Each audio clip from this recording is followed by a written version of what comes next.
when you saw the commercial provisions for phase 2 last. The changes reflect a review of the provisions against the statement of expectations. The changes also reflect a legal review that's been undertaken of the provisions. So in terms of commercial, there's just 4 points I want to outline.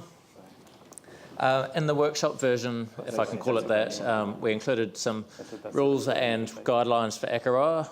They're not in the version going forward. Legal advice is that the scope to amend what is in phase 1 is limited, and that we shouldn't be seeking to amend what's already subject to submissions. So Akaroa is not there.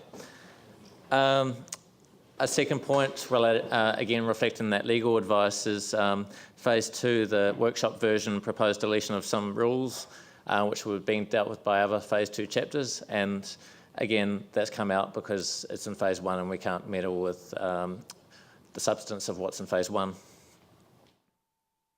The third point, in phase 2 of the commercial chapter, we're dealing with the interface with phase 2 zones, so the boundary between an industrial zone and an open space or school. And we've reviewed this applies to commercial and industrial. There was proposed to be a reduced height limit within 30 metres of the boundary of open space or a school, setbacks and landscaping. Now, we've undertaken a review of these standards against what's in the operative plan and tested it against the statement of expectations, which signals a clear expectation of reducing consents. We've removed setback and landscaping requirements on the basis the operative plan doesn't have anything at the present, and gone with a proposed rule which requires screening by way of fencing or landscaping or a wall, which effectively should manage the interface effectively and is almost identical to what's in the operative plan. The final point on commercial is New Brighton. The workshop version put to you, it included 2 rules. One was about a higher threshold for urban design, so more development being captured by a design threshold. And this was discussed in the first phase about suburban centres that have been subject to master plans having a higher threshold. And we're still going for a review at the moment in the context of phase 1 to look at the appropriateness of those urban design thresholds, and we'll report back in that context. But we've proposed to apply the more general urban design threshold, which would be any development over 500 square metres as opposed to development over 250 square metres. So that captures less development for an urban design assessment. The other point is there was, in the workshop version, a rule about non-compliance with residential activity standards, which was unnecessary on the basis there's a rule in phase 1 which deals with that anyway. So that's commercial. Do you have any questions on that? Hopefully this applies not only New Brighton, but well, you've just mentioned New Brighton, but that design threshold. So if we look at that area subject to the master plan, if we're wanting to approach that vis-a-vis New Regent Street, we want some kind of design. Is what you're saying is that a threshold for that design is now much higher, so in terms of square meterage? Yeah, so developments over 500 square metres would be triggered as opposed to what's in phase 1, which is development over 250 square metres. The basis for that change has been a review of the provisions, which signals that the plan's is more towards the controlling end on the continuum rather than the enabling end, and we need to have a step change in that. But we're reporting back to you separately on phase 1 and how that affects phase 1. But so this is more enabling. Yeah. Do you see it though as encouraging? Can it lead? But by increasing that urban design threshold, you're more enabling, and in the case of New Brighton, I think there's merits in that approach because you're facilitating development which, and a developer may perceive that if they need to apply for resource consent, then that might be enough to turn them off going down. Oh, okay, so if it's too tight, too controlling, then they may be put off redeveloping or putting up a new building in New Brighton, and given the what's on the ground, we need to Yeah. take a more enabling approach there. Okay, all right, thank you. Yeah.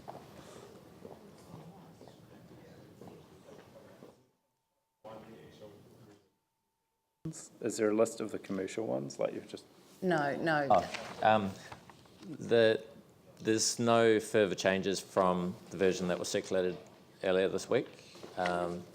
So effectively, it's just a standard resolution that you approve what's been given to you. The resolution that's on the board, councillor. Okay, so if we wanted, if we wanted the urban design requirements not to be reduced, I want to move amendment to that effect. So what's the best way of doing that? Just move it? Phase 2 of the commercial chapter is limited to New Brighton. We deferred consideration of New Brighton. All other commercial zones across the city are in phase 1. So Right. we're just talking about New Brighton here. And if you feel that the threshold needs to be altered from what's before you, then it would be by way of resolution. So, okay, sorry, I can't find the actual chapter, but can we just, I mean, I don't support reducing, principally, urban design requirements, like, especially in New Brighton. I mean, go through there at the moment and have a look at the stunning design. You know, it's just, why would you allow average, boring, bland buildings to be built when you have an opportunity to think about that relationship with the coast, the relationship with the public development? I actually think it's important to encourage even those smaller developments to have some sort of urban design assessment. And, you know, I appreciate that maybe if one big developer wants to come in and do a big development, they'll be captured. But, you know, I just think it's equally as important. And I know the government has a different point of view. I know that you've been under, you know, strict instructions around the statement of expectation from the commissioners around Chapter 1. But I personally, if the government and the commissioners want to remove urban design, they can do that. I personally don't feel comfortable that we're reducing those urban design requirements. And I encourage anyone to drive up Barbados Street and look at what happens when you have no urban design controls. It's just hideous. It does nothing for the community. It does nothing for the city. And you get a whole bunch of ugly development. So I agree with Yanni, but what sort of urban design guidelines are in existence now that stop shoddy? Let's talk about New Brighton, which is under revitalisation, so we want anything that's happening there to be done right. You're talking about the operative district plan? Yeah. There's no urban design assessment in the operative plan at the present time, which makes it difficult when assessing the statement of expectations to demonstrate a reduction in consents. But you might want to go over what's in stage 1 for the rest of the KSCs. So for other commercial centres being dealt with in phase 1, putting aside New Brighton, which is phase 2, we've got Trigger, which requires a qualitative assessment of urban design, and that's a restricted discretionary activity, and that's for anything over 250 square metres, as well as those sites with a frontage of at least 20 metres, also corner sites. If a development doesn't exceed those thresholds and it's not subject to consent, then there's standards in place in the proposed phase 1 rules, which requires build up to the road front, glazing and veranda. And so what we're introducing in phase 1 is essentially a combination of standards, and if a development's larger, then there's a qualitative assessment against a range of criteria. And I know I can see where you're coming from, because you're wanting to enable New Brighton to go ahead. We've got an indication of those big apartments going in, which is a good signal that things are starting to happen out there, but we don't want to risk that it's going to be done wrong. It's really important that it's done right. So is it right that we treat New Brighton differently just to enable it? Is there a risk that it won't happen if we don't do this? Could I ask perhaps Mark to, very briefly, if you can, Mark, go over any submissions numbers and or what the Crown is saying in its submissions regarding urban design assessments for the rest of the KACs?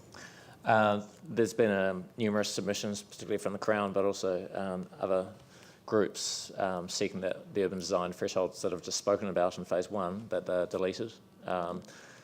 There's, in those submissions, they're arguing that it will fail against the statement of expectations, and is some of the points I outlined earlier, that it's not enabling enough, are reflected in the submissions. So there's arguably it's the development community, but there's concern that this is going to impede development, but that's obviously coming from a range of organisations, and to some extent the statement of expectations does send a clear signal to us, and the review that's been undertaken of development and design standards does, from a planner, does signal that we are at the controlling end of the spectrum rather than enabling, and at this time the panel is going to view that potentially as inappropriate. That's not to say that you can't make a decision, an alternative decision, but perhaps I should also ask Mark then to explain the approach, not in detail, Mark, because we're not yet in court, about evidence and the approach we might take.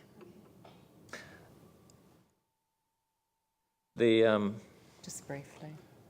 In review of the urban design provisions, we need to consider what we do to demonstrate that the plan is more enabling, and we need to consider whether in fact we retain the qualitative assessment that is a trigger for urban design purposes, and whether in fact we seek to rely on standards and apply standards to frontages, road frontages, where there's clearly going to be a character anticipated. So what I'm talking about there is you still have standards that require build up to the road front, glazing and veranda treatment, but only on those frontages where there's a likelihood and it's anticipated that that's the outcome. So for instance, along Riccarton Road, you'd expect the shops that front Riccarton Road, if there's redevelopment of those shops or development of a vacant site that's between a group of shops, you expect that that site is developed up to the road front to provide continuity. Where the standards may not be appropriate is where there's, you've got the Riccarton Mall set well back and you've got car parking. Now, to apply what are general standards which require any future development to be built up the road front is, it raises the question of whether that's likely to occur and whether that's reasonable, having regard to the existing built form and the fact that this is a plan of 10 years and we're looking at development in a recovery phase. So some of the matters we're considering, but it's by no means... No. And the reason I've asked Mark to do that is just very briefly to give you the context within which this will sit as part, the stage one approach, and then there's New Brighton. It's not a matter for us to discuss now about further evidence and what's happening. That will be discussed at another subcommittee meeting, but that's just a bit of the context about how the rest of that chapter is moving. The other thing is that we actually did a whole bunch of work as a council to bring in urban design standards through Plan Change 56, was it? Yeah. Which then this council voted to chuck out, and that we could do it through the district plan. Now what we're seeing, of course, is we can't do it through the district plan because of the statement of expectation. So, it is a difficult situation. But again, we're giving this to the Minister for his comments. I don't think we should go back on our urban design standards at the start of a process of negotiation with the Minister, effectively. I'd rather have the Minister and the government being, saying they don't like urban design, and then we can consider it when we've had those comments back. But to change it at the start seems to me, not the approach that I wish to take. And, I just think it's... Yep. What do you think, guys? Is this a battle that we pick? It's not a battle. It's just putting it into the draft to give to the Minister to say we want urban design in our district plan. You're right. It sounds more like a war than a battle. There's no doubt what the Minister's response will be. That's reflected in their phase one submission. I guess by putting in what's in phase one and applying it to New Brighton, we're deferring the discussion to another time, really. So, should you wish to do this, you would just say subject to, and the amendment would be Can I to apply. to reinstate the draft version presented at a workshop? Yes, or rather to apply the same urban design rules as in stage 1 commercial chapter to the stage 2 commercial chapter. Yeah. Right, and that's something that you're obviously completely comfortable with. Well, we've indicated to you what we think is highly likely to happen, but that's still your decision, should you wish this to go to the Minister, and we would support that. Okay, well, I'm in the hands of the committee here, but you've heard the staff advice. I'm happy to second that. So these rules, will they also apply to other areas, for example, like Spraden Barrington, that's down there too? The rules For are New limited Brighton. to New Brighton. What we sought to do in the draft workshop version was also add the word Barrington where Spraden appeared to provide clarity. I see. And that's something we can do through phase 1 before the hearing to provide the inclusion in the workshop version of adding the word Barrington was more just clarification and ease of use for anyone that thought of the commercial centre as Barrington rather than Spraden. So are these rules though only about New Brighton, or do they pertain to the other areas too? The rules only apply to New Brighton. I actually seconded that before council. Okay, you're right, actually, it was seconded Pauline. Sorry. Yeah, yes, yeah, go for it, Glenn. Question of clarification. What does that amendment then do to New Brighton? Does it? Effectively, is treated like the other centres subject to suburban centre master plans, and the trigger is 250 square metres for any urban design assessment. Can I debate that at some point, please? Okay. I'd like to, at some point, just debate that amendment, Jamie. Sure. Can I just see, because Claire's just raised a very important point, is that because we don't have a mover and seconder for the original motion there, this would become the substantive if this is the feeling of. Can I get a bit of an indication, though, from you guys? Are you comfortable with where we're going with this, for this to be part of the substantive, i.e. tagged on to the paragraph 1? Everyone's relatively comfortable with that? All right. Can I actually just ask a quick question of staff here? Look, no one wants ugly built form. Totally appreciate that. I guess where the tension then is that there's a thought to say if things are too onerous, stuff just ain't going to happen, and people will go elsewhere. Do you believe that what the amendment that Yanni's suggested there will be going to that point that it just makes things too damn hard? Based on our response, the response and submissions, that is what the indication that the development community will find this too hard. I'm not in a position to comment on that perspective, but it does tighten things to the extent that, in light of what I've heard from the panel in recent months and what my subsequent revisiting of the statement of expectations, I think it is unbalanced towards the controlling end in hindsight. But having said that, it's a matter still for consideration as part of phase 1. So I don't think this is the best forum to discuss that. No, of course not. But I guess where we're at here, we're reliant on your professional guidance. You've gone through this process, you understand it better than anyone. And I share everything that Yanni said, in theory, but it's the in practice type thing, which we've also got to be so cognizant of. That's correct. I'm not sure what number of expert witnesses Mark has lined up for this chapter, but one of them certainly will be somebody who will speak in detail about the impacts on the development sector and costs and that kind of thing. And we don't have that evidence. And to be perfectly honest, you've even seen pre-earthquake where you've had things where there aren't insurance parts or anything like that, and there have been more standards there, and people just. There were hardly a whole lot of... New Brighton probably wasn't even flourishing pre-earthquake. Even look at the central city, it wasn't particularly flourishing then. So I would actually feel more comfortable if we can. Sorry, Claire, to do a bit of an about-face, but I'll move what we have as the staff recommendation to Do I have a seconder for that? And then we can then vote on the amendment on whether we add it or not. So, well, that's everything up to this point, and then Yanni has basically added a bit there around the design controls or strengthening that. So and I'm happy to accept that, but as a matter of process, we needed to have the first one. Okay, great. So the original is moved and seconded, and now we have an amendment on the table, which is Yanni's. It doesn't change the... No. So if I could just say then that almost really the a part staff two, isn't it? recommendation finishes at 2015. Yes? So it should be split there, and Yep. then the amendment starts subject to applying.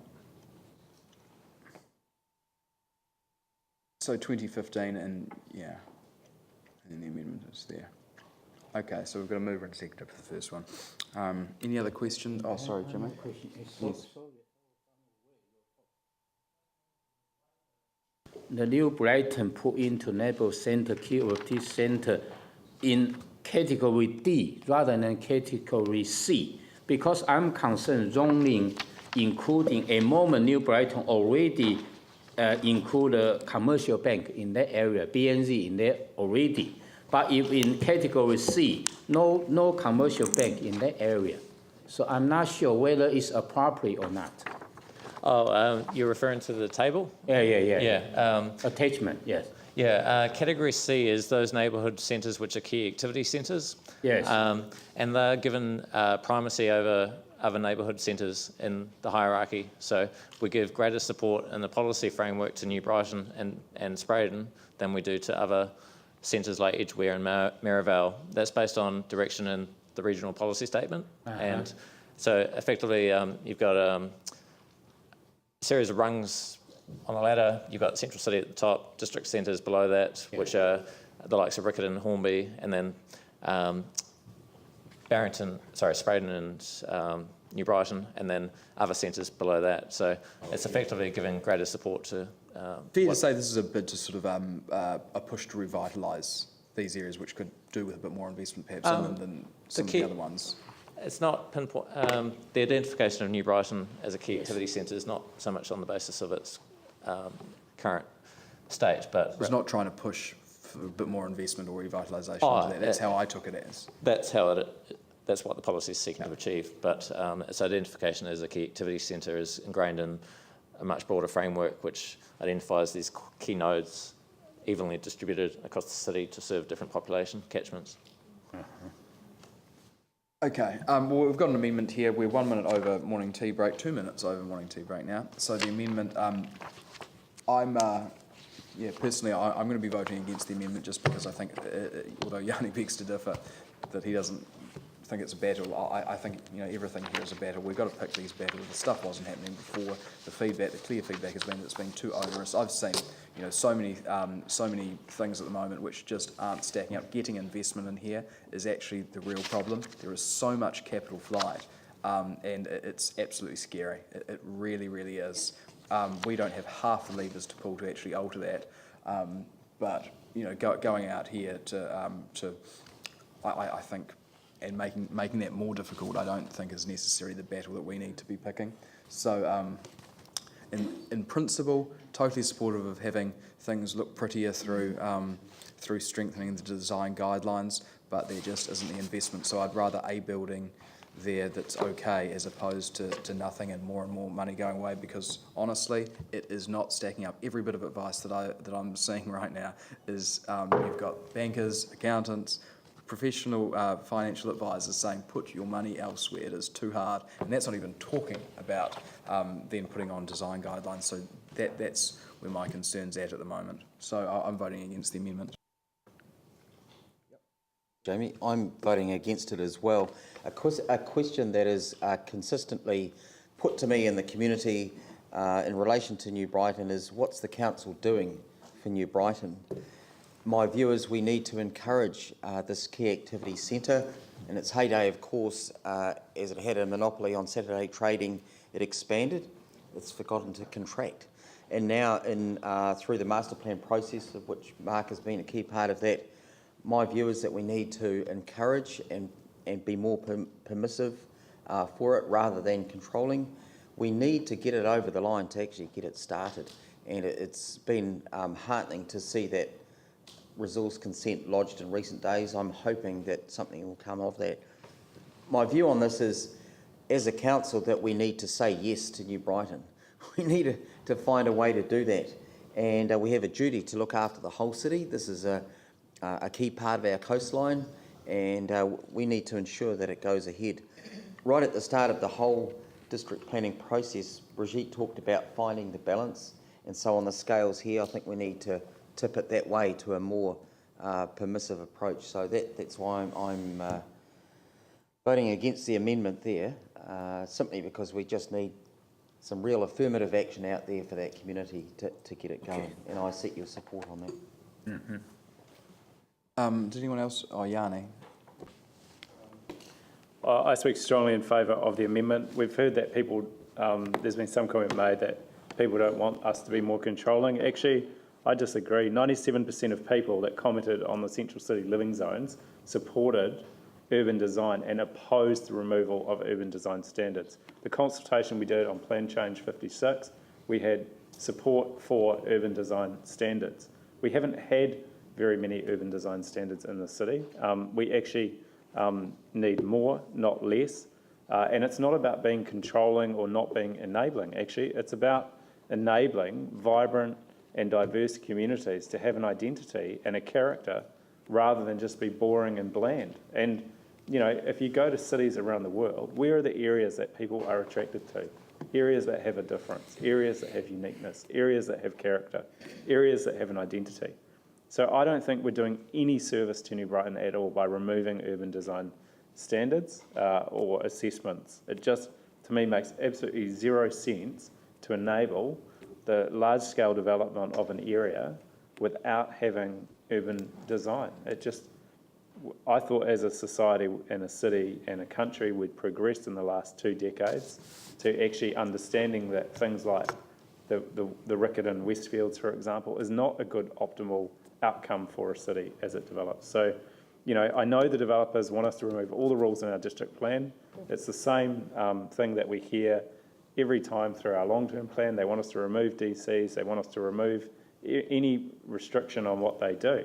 But we're also about building communities, and I don't believe you build communities by allowing low quality and ugly development. In fact, people have spoken very clearly through Share an Idea, through Central City, through the Plan Change 56. They want improved urban design, not less. So 250 metres is actually still, I think, is not enough. But, you know, that's a compromise that we got to as stage 1. And I think even at 250, it's still actually pretty permissive. So I urge you to support the amendment. Don't do a disservice to New Brighton by allowing it just to become an ugly suburb that gets developed in a really bland and boring way. Actually put something back there that actually gives it a character and an identity. All right, we'll put the amendment. All those in favour say aye. Aye. Opposed? Carried. Sorry, actually, opposed, no.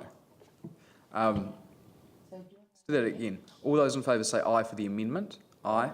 Opposed? No. We'll take a division on that if we can, please. So this is, you're voting on the amendment.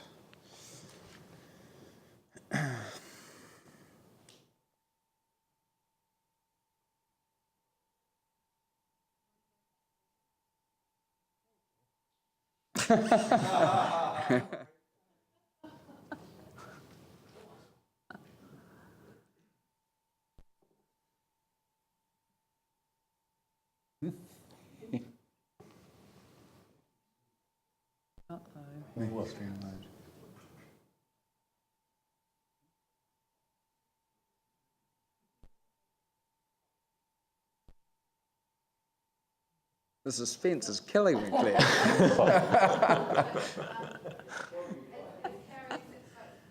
Okay.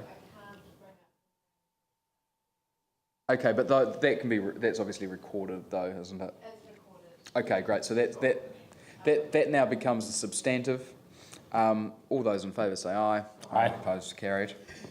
Mr Chair, may I just bring to your notice, I've added the words "and accompanying section 32" at the top of the resolution, and yes. That should have also been there for the rural and residential chapter. So are you comfortable that those resolutions still go through, the previous ones for rural and Yes, I am. Is residential everyone comfortable with that? Yep. Okay. We're a wee bit late. It's I was actually planning to get back at 5 to 11, but we'll take a quick morning tea break then, and is 5 minutes all right with everyone? And we'll start at 11 just to try and keep trucking through this, or do you have some things that you need to do that will take longer than 5 minutes? Do you want a bit longer?